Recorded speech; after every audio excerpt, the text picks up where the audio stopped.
Le pervers narcissique, après avoir perdu son intérêt pour sa victime qui s'est libérée de son emprise et retrouve son épanouissement, peut tenter de la reséduire pour reprendre sa prédation des ressources.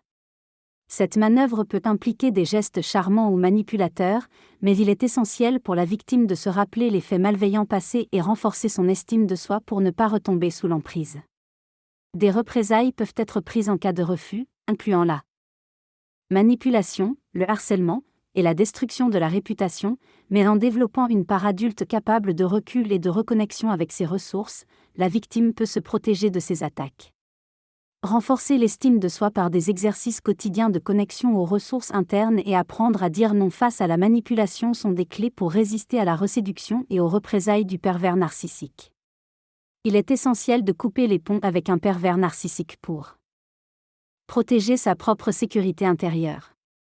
Cela implique de ne pas répondre aux appels, de prendre ses distances et de renforcer sa part adulte pour mieux poser ses limites, notamment en cas de bien ou d'enfants en commun. La relation avec un pervers narcissique est basée sur un jeu de pouvoir où il manipule sa victime en la maintenant dans un état d'hypervigilance et de peur. Il est crucial de ne pas céder à ces manipulations et de mobiliser ses ressources pour retrouver son autonomie et prendre soin de ses besoins.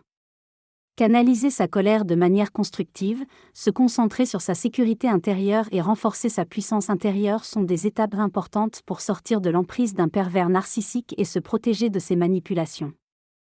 Pratiquer régulièrement cet exercice permet de créer de nouveaux neurones au niveau du cerveau, renforçant ainsi la sécurité et la puissance intérieure.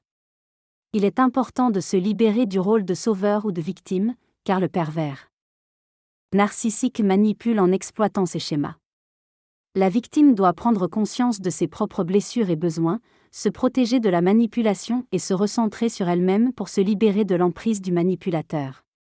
Identifier les dépendances et codépendances envers le pervers narcissique est essentiel pour résister à la séduction et se reconstruire. En prenant soin de ses besoins, en écoutant ses émotions et en posant des limites, la victime peut se libérer du triangle de Karpman et faire le deuil d'une relation manipulatrice.